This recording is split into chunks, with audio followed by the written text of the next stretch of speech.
Ang atin pong aralin, pananalangin. Isa sa pinakamadali at isa din sa pinakamahirap na gawin. Hindi natin sinasabing ito ay sa pangkalahatan, no? Pero maaring para ito sa marami at kasama maging ang ilang mga Kristiyano o mga mananampalataya. Ang ating pag-aaral po ay pagpapatuloy ng ating expository sermon lesson dito sa sulat ni Apostol Pablo para sa mga taga-Efeso sa chapter 1. Ang layunin po ng ating aralin ay maturuan pa tayo at mahikaya tayo na ipanalangin din ang isa't isa, at ang ating panalangin ay dapat nakabatay sa kapangyarihang taglay ng ating Amang Diyos, na manalangin tayong may pananampalataya at manalangin tayong may pagkaunawa sa kadakilaan ng Diyos bilang tayo po ay mga tinubos sa pamamagitan ni Jesus. At paalala mga kapatid, ang pananalangin ay hindi lamang po ito paghingi ng ating mga pangangailangan, kundi ito pa isang spiritual na tungkulin bilang mga kabilang tayo sa iglesia o katawan ni Kristo. Ang turo nga po sa atin ng Biblia, manalangin tayo ng walang patid o manalangin tayo lagi. At ito nga po sa sulat na o bahagi ng sulat na ito ni Pablo sa mga taga-Epeso, hinihikaya tayo na ipanalangin natin, hindi lang yung sarili natin, kundi ang maipanalangin po natin maging ang iba. Ang version ng Biblia na ating gagamitin sa Tagalog po ay ang Bagong ang Biblia at ilang Revised Tagalog Popular Version. Sa English naman po ay New King James Version. Ang pananalangin, isa sa pinakamadaling gawin. Bakit po? Kasi kahit bagong mananampalataya ka, magagawa mo ito. O kaya kahit wala ka pang malalim na pag-aral sa Biblia at maging yung mga bata sa edad, kayang-kayang manalangin. So madali lang gawin ang pananalangin. Ngayon, bakit nasasabi natin na isa din ito sa pinakamahirap na gawin? Dahil ang pananalangin po ay madaling maisantabi ng marami sa atin. Hindi pinapahalagahan, kaya hindi pinaglalaanan ng oras. Lalo na po kung marami tayong pinagkakaabalahan, marami tayong ginagawa, o kaya marami tayong kinakaharap. Tagumpay man yan o problema man yan, ano man yung kinakaharap natin, pagka minsan nagiging dahilan yon para hindi tayo manalangin. Or kung sinasabi mo naman po na ikaw ay madasalin o madalangining tao, o madalas ka manalangin, pansinin po natin kung ano ba yung karaniwang laman ng ating prayers. Madalas po, ang laman ng ating pananalangin, mga pansarili nating mga pangangailangan tulad ng kalusugan natin, kabuhayan o kaya protection natin. Yan mga bagay na yan ay mabuti at kailangan talaga nating ipanalangin o ipagpatuloy na ipanalangin sa Diyos. Pero bilang karagdagan, kung susuriin natin yung laman ng ating mga prayer, kasama kaya doon ang iba o yung kapakanan ng iba? Kasama ba sa nilalaman ng ating pananalangin ang kalagayan at kapakanan ng iba? Kayo po na mga nakay Kristo, kung susuriin po ang inyong mga prayers, ipinapanalangin po ba ninyo ang mga kapwa ninyo mananampalataya at kapatid sa Panginoon? Or madami din tayong mga excuses kaya nahihirapan tayong manalangin? Ang ipanalangin po ang iba, ito yung magandang halimbawa na makikita natin kay Pablo sa pasimula at maging hanggang sa dulo o huling bahagi ng kanyang sulat na ito dito sa Efeso. Tinuturuan tayo na maging madalanginin at isama sa pananalangin ang kapwa mananampalataya. Sinasabi po sa chapter 6 sa verse 18 sa Revised Tagalog Popular Version. Basahin po natin. Ang lahat ng ito'y gawin ninyo na may panalangin at pagsamo Manalangin kayo sa lahat ng pagkakataon sa patnubay ng Espiritu. Lagi kayong maging handa at patuloy na ipanalangin ang lahat ng hinirang ng Diyos. Yung lahat ng hinirang o yung yung sinasabi dito na praying always for all the saints. Sa ang Biblia version ng lahat ng hinirang, lahat ng mga banal. So, isaalang-alang din po natin ang iba.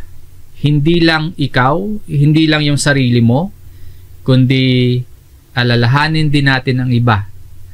Kasi yung iba po, nakikipaglaban pa rin yan sa pagsuway nila sa Diyos, nakikipaglaban din yan sa duda nila sa Diyos. Nakatulad mo, ang iba humaharap pa din sa pakikipaglaban sa natitirang kasalanan sa puso ng tao. Kaya isama din natin sila. Isama ang iba. Ang lahat ng hinirang ng Diyos, isama sa pananalangin. Kumbaga, gampanan po natin yung ating bahagi bilang kabilang sa iglesia o kaya kabilang sa katawan ni Kristo. Ang sulat na ito ni Apostol Pablo, naghihikayat sa atin na lumago pa tayo sa ating prayer life. Kung nahihirapan tayong manalangin, sa sulat na ito, pag-aaral natin ay mahikayat tayo na lumago tayo, matuto tayong manalangin. O kung madasalin na po tayo, ay yung prayer life natin ay mas umunlad pa, na maging madalanginin talaga tayo. Sa mga pangunahing talatang ating pag-aaralan mula dito sa Ephesians chapter 1, matapos po na ipaalala sa atin na ipanalangin din ang iba, ito yung mga pangunahing punto sa ating pag-aaral. Una, ipanalangin ang kapwa mananampalataya. So, sino yung kailangan nating ipag-pray? Ipapanalangin natin yung ating mga kapatid sa pananampalataya. Maging sila man po ay tingin natin mga matitibay na believers, mga masisigla, mga matatatag na mga mananampalataya, ipag-pray po natin. At lalo na po yung mga pinanghihinaan ng pananampalataya, ipanalangin natin ang ating kapwa mananampalataya. Karaniwan po, madalas or sa pangkaraniwan, kailangan nating ipag-pray yung ating pamilya, o mga kaibigan, o mga kamag-anak natin. Lalo na kung hindi pa sila mananampalataya.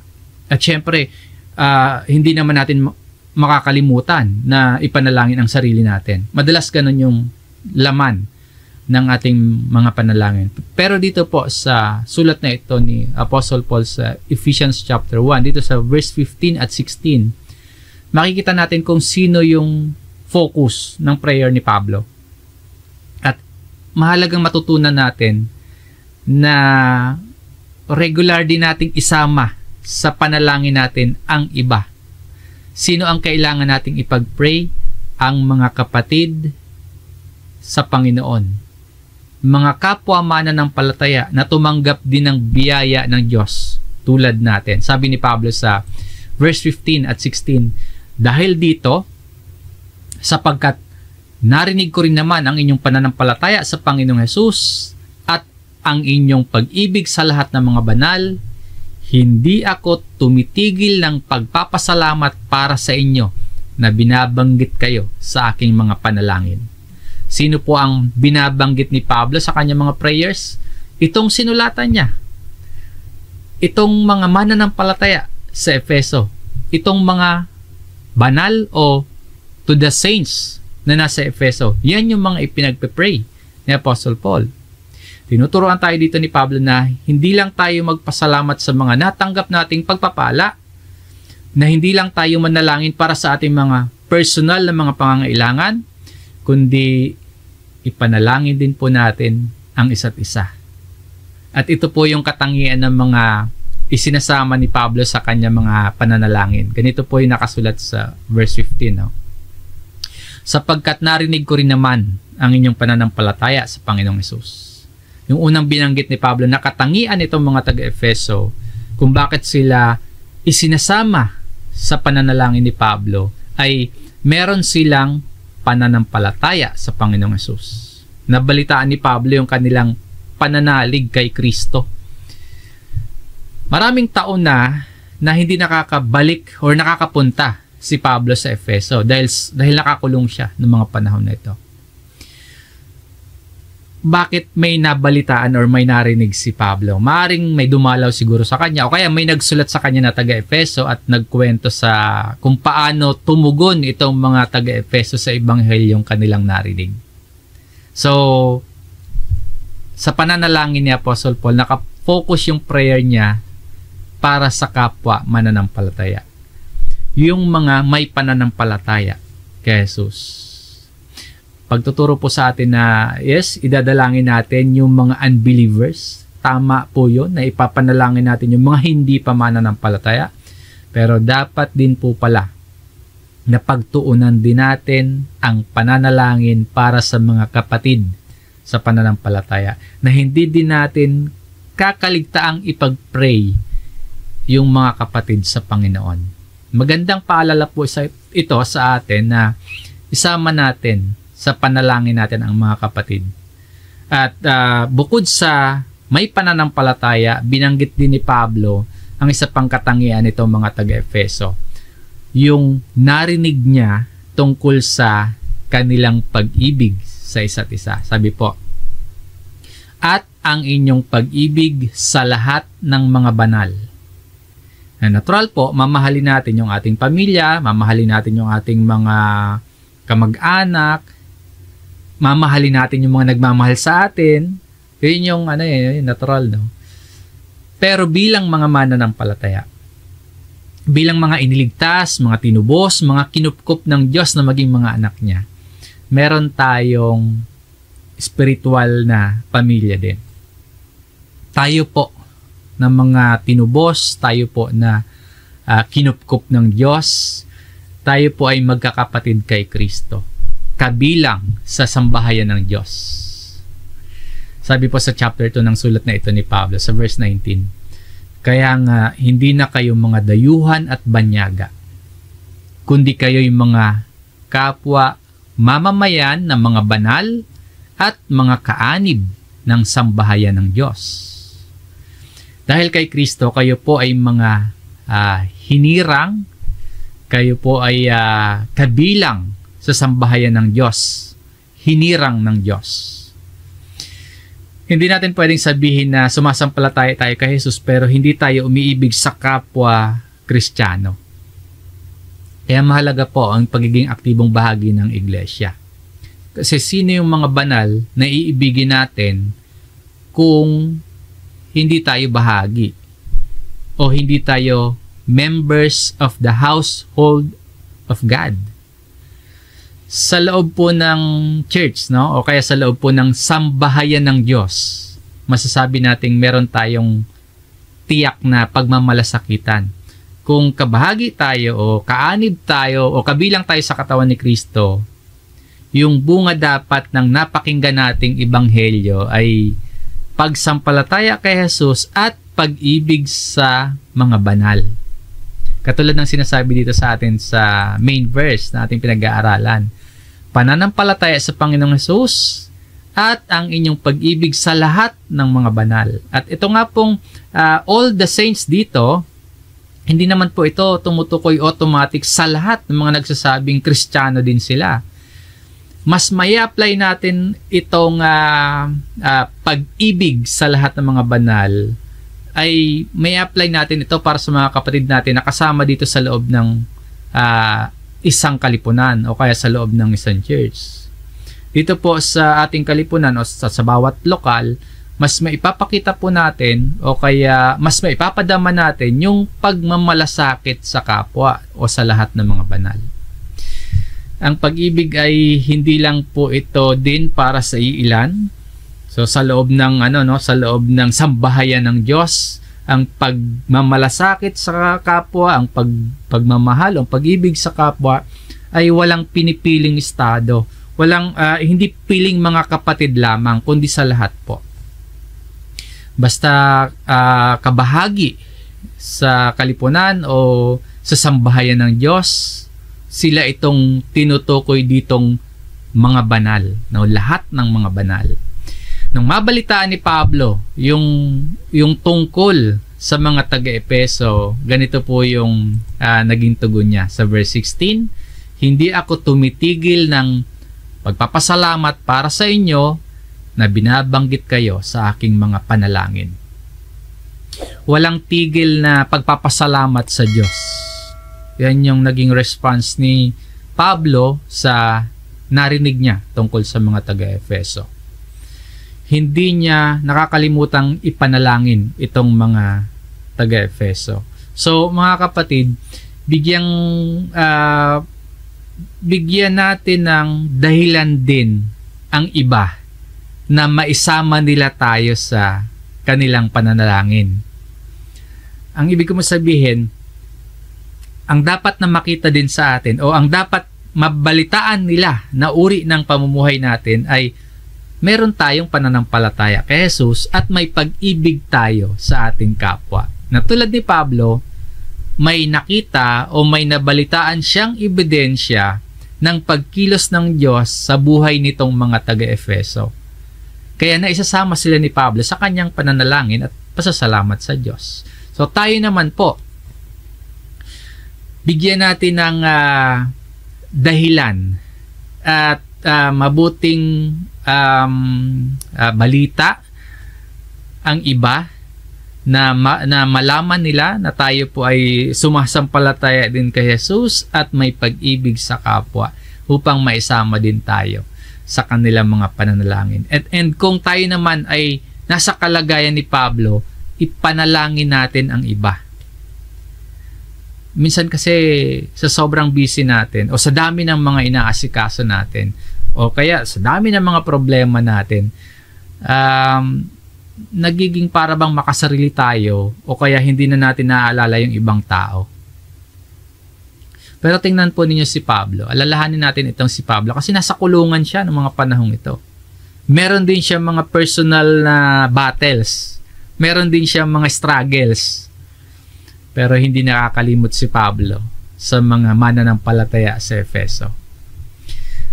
Mainam din po siguro, pag-isipan natin ito, no, itong pag-aaral natin, itong bahagi ng sulat na ito at paghihikayat ni Apostle Paul na manalangin tayo, maging madasalin tayo at isama sa ating pananalangin ang ating kapwa mananampalataya. Na ma-develop sa atin yung ganitong kultura ba ng pananalangin para sa iba. At yung pananalangin natin para sa iba, hindi lang po sa mga yung group prayers, hindi lang doon, no? Or sa mga pagtitipo natin, kundi ma-develop talaga sa atin sa personal at daily prayers natin na isasama natin ang iba, ang kapakanan nila. Na dahil sa ating pananampalataya at pagmamalasakit sa bawat kapatid sa Panginoon tulad ni Pablo, maging mapagpasalamat tayo at ipinapanalangin natin sa Diyos ang buhay ng bawat isa. So ipanalangin natin ang kapwa mananampalataya. Sa kasunod na punto po, ano ang kailangan nating hilingin sa Diyos para sa kapakanan ng iba? Kung hinihikayat tayo na ipanalangin ang iba, ano yung kailangan nating ipag-pray para sa kanila? Marami tayong may isip katulad ng proteksyon, kalusugan ng bawat isa, hanap buhay, o kaya tagumpay, or kung ano man po na maaaring sumagi sa isipan natin. Yung iba nga meron pang mga pinaparating sa atin ng mga prayer request nila. So, maaaring marami tayong ipag-pray para sa iba. Pero pag-aralan po natin at tularan natin si Pablo kung ano yung ipinag-pray niya para sa mga taga-Efeso. Pag-aralan po natin ang verse 17 hanggang 19. Basahin muna natin itong verse 17. Upang ang Diyos ng ating Panginoong Hesukristo, ang Ama ng kaluwalhatian. Ito po magandang paalala sa atin na ang pananalangin po nakadirekta dapat sa Amang Diyos. Ang Diyos ng ating Panginoong Hesukristo, ang Ama ng kaluwalhatian. Siya ang dapat na dinadalanginan. No, ang Diyos, ang Ama ng kaluwalhatian at Diyos ng ating Panginoong Hesukristo. Pinapakita din po sa atin ng bahagi ng sulat na ito ni Pablo, yung kalagayan ng Amang Diyos at kalagayan ni Jesus na magkaiba, no? Iba ang Ama at iba si Jesus. Ngayon, ano yung hinihiling ulit ni Pablo para sa mga taga-Efeso? Ayon sa talatang ito, ang pagkalooban sila ng espiritu ng karunungan at ng pahayag. Sabi po, ay magkaloob sa inyo ng espiritu ng karunungan at ng pahayag sa isang ganap na pagkakilala sa Kanya. Ang dalangin ni Pablo sa Diyos, sa Ama ng kaluwalhatian, pagkalooban itong mga taga-Efeso ng espiritu o spirit of wisdom and revelation. Ang maaaring ibig sabihin nito, since nasa kanila na yung espiritu ng mga mananampalataya sila, ang dalangin para sa kanila ay mas lumago pa yung kaalaman at karunungan nila na mas makilala pa nila ang Diyos. Makikilala natin ang Diyos, malalaman natin ang kalooban at mga paraan ng Diyos sa pagkakaloob sa atin ng espiritu ng karunungan at ng pahayag. Magkakaroon tayo ng kaliwanagan. Sabi nga sa kasunod na talata sa verse 18, yamang naliwanagan ang mga mata ng inyong puso. So, itong mga taga-Efeso, naliwanagan na sila. Pero ang prayer ni Pablo para sa kanila, mas lumago pa sila. Ano-anong kaalaman ang ipinananalangin ni Pablo na lumago itong mga Kristiyano sa Efeso? Meron tayong mababasang tatlo. Una po, upang malaman ninyo kung ano ang pag-asa sa kanyang pagtawag. So una, tungkol sa hope, pag-asa, na magkaroon ang bawat isa ng katiyakan sa hinaharap na naghihintay sa bawat mananampalataya. Nayon nga po sa mga unang bahagi ng sulat na ito ni Pablo, kung tayo po ay mga pinili ng Diyos, tayo ay mga tinawag ng Diyos, tayo ay pinili at tinawag ng Diyos para tumugon na may pananampalataya sa ebanghelyong narinig or na ipangaral sa atin. So, meron tayong pag-asa na tutulungan tayo ng Diyos para magtagumpay laban sa kasalanan.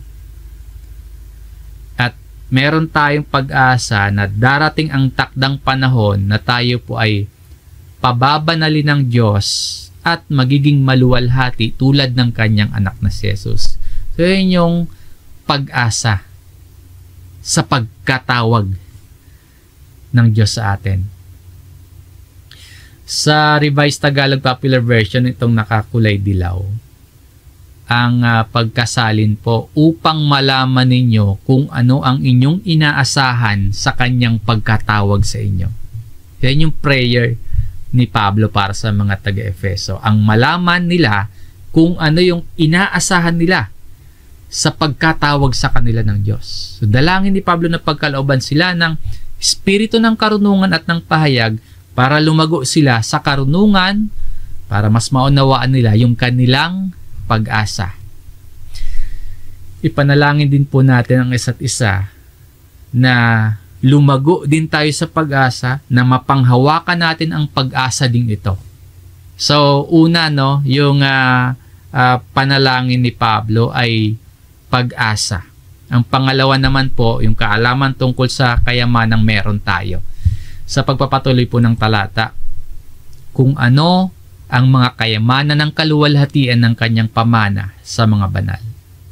So, bukod sa pag-asa, pag-asa natin sa hinaharap, ito pa yung laman ng panalangin ni Pablo. Kayamanan o riches. Bukod sa pag-asa natin sa hinaharap, itinuturo sa atin dito ni Pablo na bilang mga mananampalataya, may kayamanan tayong taglay na nagbibigay ng tunay na kasiyahan sa atin. At yung kasiyahan na yon, hindi yun matatagpuan sa mga material na bagay. So, kailangan po nating ma-realize kung ano yung kayamanang meron tayo. Mga kayamanan ng kanyang pamana o glory of His inheritance. Namamanahin natin dahil sa ating pakikipag-isa kay Kristo. At ito nga po ay hindi ito mga material na bagay. Kung sa kayamanan po o kaya sa mga material na bagay napapayapa at nasisiyahan tayo, dapat po nating makita yung tunay na yaman na meron tayo dahil kay Kristo. Nang sa gayon po, tunay na masihan at tunay na maging mapanatag talaga tayo. Kailangan po na ipanalangin natin ang isa't isa na maipakita sa atin ng Diyos itong the riches of the glory of His inheritance, para hindi tayo mamangha at hindi tayo nagpapahalaga ng sobra sa pera, sa kayamanan at mga material na bagay na inaalok ng mundo. Kundi kapag lumago tayo dito, kaya umunlad yung pagkaunawa at pagkakita natin sa riches of the glory of His inheritance na sinasabi dito, ay mamangha tayo sa mga kayamanan ng kaluwalhatian ng kanyang pamana sa mga banal. At sa verse 19, yung pangatlong kaalaman tungkol sa kapangyarihan po ng Diyos na kumikilos sa atin. Sabi po sa verse 19, at kung ano ang di masukat na kadakilaan ng kanyang kapangyarihan. Bukod sa pag-asa, bukod sa kayamanan, ito po yung ikatlo, kapangyarihan ng Diyos. Ipanalangin natin ang isa't isa na maliwanagan tayo sa kadakilaan ng kapangyarihan ng ating Diyos. Minsan po kasi, ang iba, maliit ang tingin nila sa kapangyarihan ng Diyos. Kaya, nawawalan sila ng gana o sigasig na labanan yung kasalanang natitira sa puso ng tao. Kaya hinahayaan na lang. Minsan, tinatanggap na lang yung kasalanan sa halip na labanan. Kasi, hindi tunay na nauunawaan at nakikita ang kadakilaan ng kapangyarihan ng Diyos. Maging sa mga pagsubok natin sa buhay na nararanasan, ang iba sa atin mabilis mawalan ng ganang lumaban sa mga pagsubok kasi para bang wala tayong bilib sa kapangyarihan ng Diyos. And yung iba naman maging sa kaligtasan. Akala ng iba sa gawa, sa sariling gawa, matatamo ang kaligtasan. Ang liit ng tingin sa kapangyarihan ng Diyos. Ang totoo, kaya tayong tulungan ng Diyos laban sa ating mga kasalanan, laban sa mga pagsubok sa buhay, at lalong-lalo na po sa pagkatamo ng kaligtasan. Dapat nating makita na napakalaki ng kapangyarihan ng Diyos. Sabi nga po dito, the exceeding greatness of His power. Hindi masukat na kadakilaan ng kanyang kapangyarihan.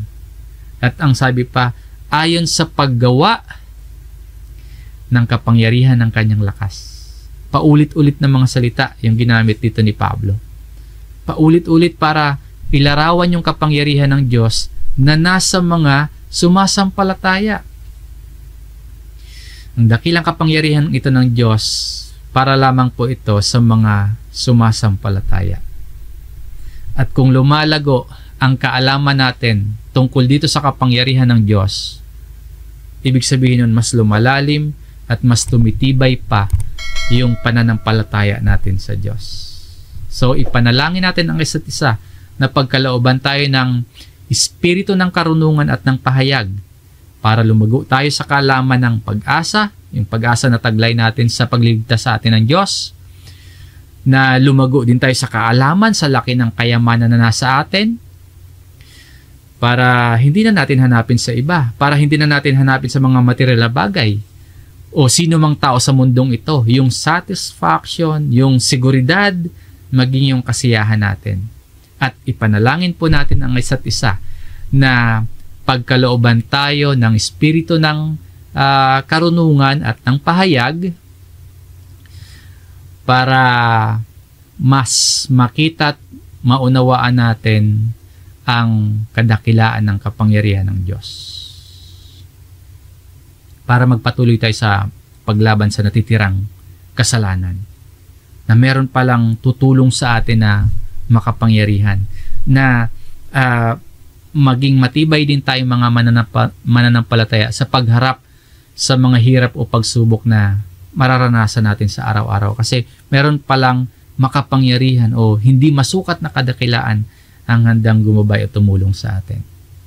So kung susuriin po natin ang laman ng ating mga pananalangin, kung susuriin yung prayers natin para sa ating sarili at para sa mga kapatid natin sa Panginoon, ito ba yung mga nabanggit dito sa mga talatang ating binasa ang nilalaman ng ating panalangin? Yung pagkalooban tayo ng espiritu ng karunungan at ng pahayag? Ayon po sa Ephesians chapter 1 sa verse 17 hanggang dito po sa verse 19, ganito dapat yung panalangin natin para sa isa't isa. Yung pagkalooban tayo ng espiritu ng karunungan at ng pahayag para lumago tayo sa pag-unawa sa pag-asa, sa kayamanan at sa kapangyarihan ng Diyos.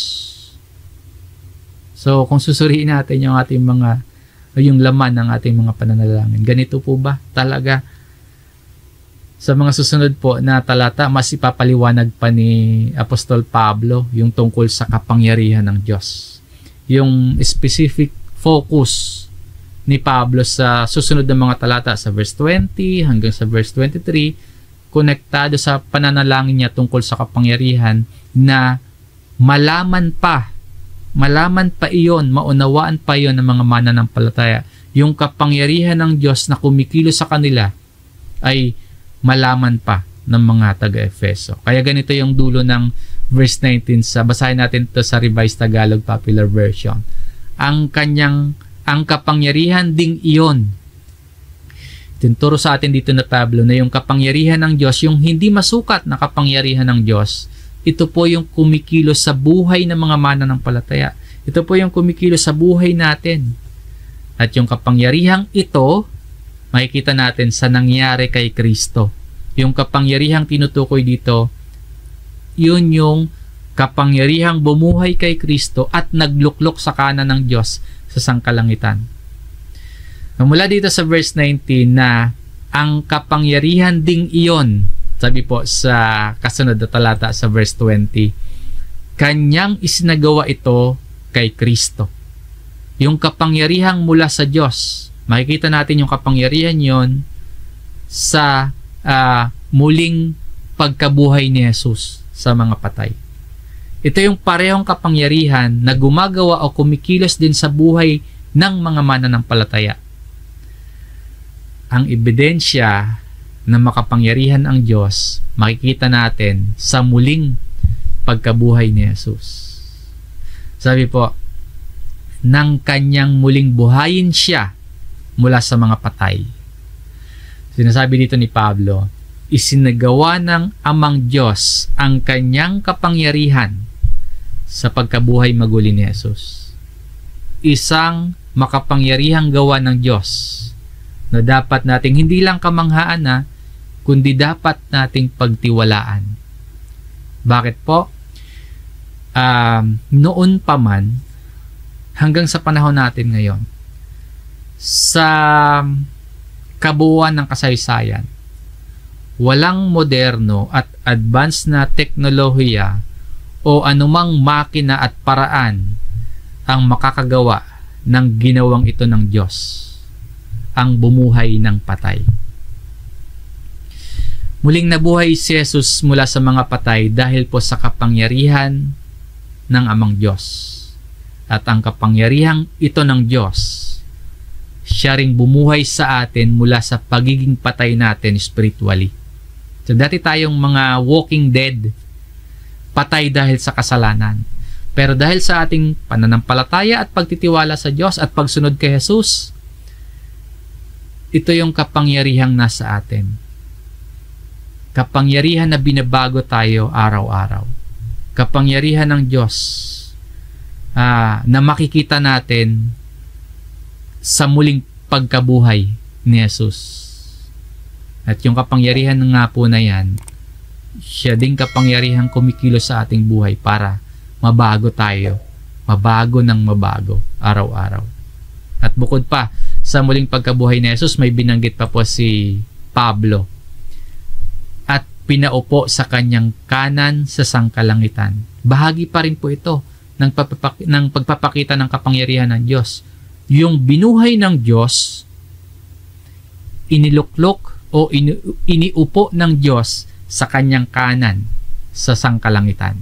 Ang ibig sabihin nito, nakaupo sa trono si Jesus at namumuno ang Panginoon sa lahat. Tingnan po natin kung gaano kataas ang kalagayan na ito ng ating Panginoong Hesukristo. Sa verse 21, higit na mataas kaysa lahat ng pamunuan, kapamahalaan, kapangyarihan at paghahari, at sa bawat pangalan na pinangalanan, hindi lamang sa panahong ito, kundi maging sa darating na panahon. Higit na mataas. Mula sa kamatayan, binuhay ng Diyos si Jesus at iniupo sa kanan ng Diyos. Sa kapangyarihang ito ng Diyos, ngayon po, ang lahat ay sakop ng pamamahala at paghahari ni Kristo. Sa kapangyarihang iyon ng Diyos, lahat ng gobyerno, noon pa man, maging sa darating na panahon, nasa ilalim ni Kristo. Lahat ng namamahalang religious leaders, nasa ilalim ni Kristo. Lahat ng mga bagong mahalal na mga political leaders, gaano man sila kamakapangyarihan, gaano man sila katanyag, gaano man sila kayaman sa material, lahat po tayo nasa ilalim ng paghahari at pamamahala ni Jesus. Kaya mapanatag po tayong lahat, mga kapatid, ikaw na nakay Kristo. Ano man yung mangyari sa mga susunod na araw, ano man yung mangyari sa mga susunod na taon, o ano mang kaguluhan o trahedya, ano man yung maranasan natin, lahat po ng yan nasa ilalim ng pamamahala at paghahari ni Kristo. Sabi pa po ni Pablo sa verse 22, at kanyang inilagay ang lahat ng mga bagay sa ilalim ng kanyang mga paa. He put all things under His feet. Isa po itong larawan ng pagkatalo ng kaaway ng Diyos. Isa po itong larawan ng pagkakaroon ng ganap na otoridad at kapamahalaan sa lahat. Larawan po ito ng tagumpay ng Mesaya. Larawan ng ganap na pamumuno ni Kristo. He put all things under His feet. At sa kasunod po, and He gave Him to be head over all things to the church. At ginawa siyang ulo ng lahat ng mga bagay sa iglesia. Kung nasa ilalim ni Kristo, ang lahat ng bagay, as in lahat ng bagay, all things, nasa ilalim ni Kristo. Ibig sabihin, nasa ilalim din niya, nasa ilalim din ng Panginoong Hesus ang church. Na si Jesus ang namamahala sa iglesia. Si Kristo po ang ulo natin dito sa ating kalipunan. Ibig sabihin, si Jesus ang may pinakamataas na otoridad. Siya ang ulo, tayo katawan lamang tayo. Hindi lang tayo basta in Him o in Christ, kundi tayo pala ay nasa ilalim ni Kristo. Ibig sabihin yan, salita niya dapat ang nasusunod. Hindi salita ng kung sino man sa amin or kung sino man sa inyo. Salita ni Jesus ang dapat na nasusunod. Si Kristo ang ibinigay ng Diyos sa iglesia para maging ulo ng iglesia. So, lahat ng yan nangyari at natupad dahil sa kapangyarihan ng ating Diyos. At ito pa yung kasunod na sinabi ni Pablo, na ang iglesia o church or yung katawan ni Jesus ay kapuspusan ni Jesus na pumupuspos sa lahat. Basahin po natin yung verse 23. Na siyang katawan niya, ang kapuspusan niya, na pumupuspos ng lahat sa lahat. Ano po ba ibig sabihin yan? Si Kristo ang pumupuno ng lahat, sa lahat. At karangalan po ito para sa atin. Dahil tayo ng mga hindi karapat-dapat, dahil sa ating pakikipag-isa kay Kristo, itinuring tayo mga anak ng Diyos, idinugtong tayo kay Jesus sa sariling kalooban at sariling kaparaanan mismo ng Diyos, sa kapangyarihan ng Diyos. Makita natin yan, no? Yung hindi masukat, yung grabing kapangyarihan ng Diyos na hindi tayo karapat-dapat. Pero naging bahagi tayo ng katawan. Yung ulo natin ay si Kristo. At tayo po ay parte ng kanyang katawan. Lahat yan pagkilos ng dakilang kapangyarihan ng Diyos. Sa pagtatapos po ng ating aralin, matapos nating maunawaan yung kapangyarihan na yan ng Diyos, ano ngayon yung implikasyon nito sa pananalangin natin? Matapos mahayag sa atin ang kadakilaan ng Diyos at ng kanyang kapangyarihan, ano yung implikasyon niyan sa ating pananalangin? Tinuturuan po tayo ng bahagi ng sulat na ito ni Pablo na una, ipanalangin din natin ang bawat miyembro ng katawan. Ipag-pray din natin ang ating mga kapatid sa pananampalataya. At ikalawa, tinuturuan tayo nito na ipanalangin natin ang isa't isa na lumago sa kaalaman tungkol sa pag-asa, tungkol sa kayamanan, at tungkol sa kapangyarihan ng Diyos. Lahat kasi po ng yan ay nasa mga mananampalataya dahil sa pakikipag-isa kay Jesus. At yung ikatlo, tinuturuan tayo kung paano dapat manalangin. Dapat may pagtitiwala kasi nahayag sa atin yung hindi masukat na kapangyarihan ng Diyos. Makapangyarihan yung dinadalanginan natin, ang Ama. Kaya magtiwala tayo dahil hindi sa atin nakasalalay ang lahat. Yes, gagawa tayo, kikilos tayo, tama yan. Pero alam natin yung ating limitasyon. Ang kumpiyansa po, ang pagtitiwala at ang pag-asa natin sa dakilang kapangyarihan ng Diyos na patuloy na gumagawa o kaya kumikilos sa buhay natin. Na hindi man mangyari yung mga resulta na inaasahan natin o kaya hindi man mangyari yung mga resulta na gusto natin or lalo mang lumala yung sitwasyon o magkagulo man sa paligid natin, anuman yung mangyari, alam nating nasa ilalim ni Jesus ang lahat. Na dahil sa muling binuhay si Jesus at iniupo sa kanan sa sangkalangitan, magtiwala tayo na si Kristo ang may hawak ng lahat. Si Kristo ang may hawak ng buhay natin, ang ulo ng church natin, at may hawak ng lahat-lahat sa mundo natin. So magtiwala tayo. Ipanalangin natin ang isa't isa at magtiwala tayo na nasa mabuti tayong mga kamay. Nasa ilalim tayo ng pamamahala ni Jesus. Mga kapatid, ang panalangin ni Pablo sa Ephesians chapter 1 verse 15 hanggang 23, isang paanyaya para sa ating lahat na lumalim pa sa ating pagkakilala sa Diyos at nawa nga ay nahayag pa sa atin yung dakilang kapangyarihan ng Diyos. Na lumalim hindi lamang sa isip natin, kundi sa puso at paraan din ng pamumuhay natin.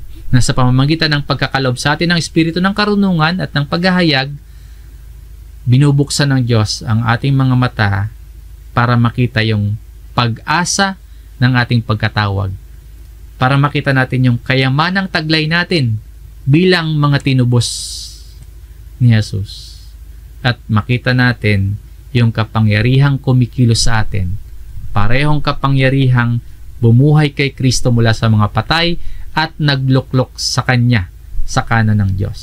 Maging laman nawa ito ng ating mga pananalangin para sa kapakanan ng iba.